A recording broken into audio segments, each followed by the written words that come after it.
Hello all, మరికొన్ని గంటల్లో IPL గంట మోగబోతుంది. అంటే దాని అర్థం ఇండియన్ క్రికెట్ టీం ఫ్యాన్స్కు 2 నెలల పాటు కనుమరుగైపోతున్నారన్నమాట. మొన్న జరిగిన ఛాంపియన్స్ ట్రోఫీలో కానీ, అంతకుముందు ఆస్ట్రేలియాలో జరిగిన టెస్టు మ్యాచ్లో కానీ భారత జట్టును సపోర్ట్ చేసిన అభిమానులు ఇక కనబడరు. ఐపీఎల్ సీజన్ అయిపోయే వరకు ఇండియన్ క్రికెట్ టీం అభిమానులు ఏమైపోతారు మరి?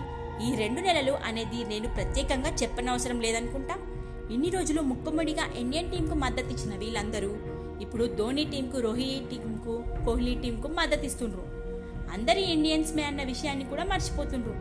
మరో గమ్మత్తైన విషయం ఏంటంటే, ఇన్ని రోజులు రోహిత్ శర్మ బాగా ఆడాలిరా, కోహ్లీ బాగా ఆడాలిరా, టీమిండియా గెలవాలిరా అని కోరుకున్న వాళ్ళు ఇప్పుడు రోహిత్ ఆడకూడదు, మా ఆర్సీపీ గెలవాలి, కోహ్లీ బాగా ఆడకూడదు, మా ముంబై గెలవాలి, ఇలా ఒక్క ప్లేయర్ అభిమానులు మరొక ప్లేయర్ ఫెయిల్యూర్ని అయితే కోరుకుంటుండ్రు. ఇంతేకాదు, ఇంకా చాలా ఉన్నాయి. ఇన్ని రోజులు హిట్ మ్యాన్, కింగ్, మిస్టర్ కూల్గా పిలువబడ్డ మన ప్లేయర్లు అందరూ ఇకపై వింత వింత పేర్లతో పిలువబడతారు. అది ఎలా అంటే, రోహిత్ శర్మ వడాపావ్ అవుతాడు, కోహ్లీ చోక్లీ అవుతాడు, ధోని ధోబిగా మారుతాడు, హార్దిక్ పాండ్యా చప్రీగా పిలువబడతాడు, అలాగే బూమ్రా పోలియో పేషెంట్ అవుతాడు. ఇక వాళ్ళ సొంత ప్లేయర్ని ఎంతలా వెనకేసుకొస్తారంటే, ఆ ఆటగాడిని ఎవరైనా ఏమైనా అంటే ఎంతకైనా తెగిస్తారు. ఇంట్లో ఉన్న ఆడవాళ్ళని కూడా చెప్పడానికి వీలు లేని బూతులతో తిట్టేస్తారు. అంతా వాళ్ళ ఇంట్లో ఉన్న ఆడవాళ్ళని కూడా తిట్లు తినేలా చేసుకుంటుండ్రు. కొందరైతే వాళ్ళ ఫేవరెట్ ఓడిపోయినా లేదా వాళ్ళకు నచ్చని టీం గెలిచినా ఫిక్సింగ్ చేసిందిరా టీం అనేస్తారు. అంపైర్లను కొన్నదిరా, ఒక మ్యాచ్ గెలిచినా లాభం లేదురా, వాళ్లకు కప్పు రాదురా, వాళ్ళకంత సీన్ లేదురా, లేదంటే ఏదో అదృష్టం వల్ల గెలిచాడ్రా, మా వాడి ముందు వాళ్ళ టీం ఎంతరా అని బిల్డప్లు ఒకటి.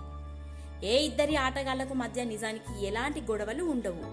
రేపు జాతీయ జట్టు తరపున ఆడినప్పుడు వాళ్ళు కలిసిమెలిసి ఆడాల్సిందే.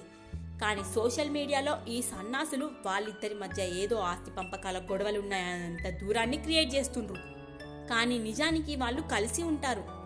ఇంకా కొందరు సన్నాసులైతే ఒక్క స్టెప్ ముందుకేసి ఐపీఎల్ సీజన్ అయిపోయిన తర్వాత కూడా వాళ్ళ ఫేవరెట్ టీంలోకి విదేశీ ప్లేయర్లు ఉంటే మన ఇండియా టీంతో పాటు ఆట ఆడుతున్నప్పుడు ఆ టీంకే సపోర్ట్ చేస్తుండ్రు. ఏ టీం అనేది నేను ప్రత్యేకంగా చెప్పనవసరం లేదు, అలాంటి వాళ్ళు కూడా ఉన్నారు. అంటే జాతీయ జట్టు కంటే కూడా ఐపీఎల్ జట్టుకు వాళ్ళు ఇస్తున్న ప్రాధాన్యత అలాంటిదన్నమాట. మొన్న ఛాంపియన్స్ ట్రోఫీలో అదే జరిగింది. ఇండియా ఆస్ట్రేలియా మ్యాచ్లో ఆస్ట్రేలియాకు సపోర్ట్ చేసిన వాళ్ళు చాలామందే ఉన్నారు. ఇంకా ఈ ఐపీఎల్ సమయంలో బెట్టింగ్ రాజాల గురించి కొత్తగా చెప్పాల్సిన అవసరం లేదు. మెడలో ఉన్న బంగారం, బైకులు, మొబైల్ ఫోన్లు కూడా అమ్మేసి మరీ బెట్ పెట్టే అవకాశం ఉంది. అలాంటి వాళ్ళైతే చాలా ఉన్నారు. ఏది ఏమైనా ఆటను ఆటలాగా చూడండి. రేపు అన్ని టీంల ఆటగాళ్లు కలిసి ఇండియన్ టీం తరపున ఆడాల్సిందే. అందరూ బాగా ఆడితేనే ఇండియాకు టీం లాభం చేకూరుతుంది.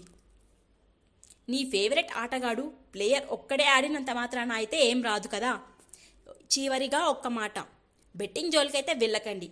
హ్యాపీగా ఈ సమ్మర్ ఎంజాయ్ చేయండి ఐపీఎల్తో. ఈ వీడియో కనుక నచ్చితే లైక్ చేయండి, షేర్ చేయండి, సబ్స్క్రైబ్ చేసుకోండి. Thank you all. Hello all, మరికొన్ని గంటల్లో ఐపీఎల్ గంట మోగ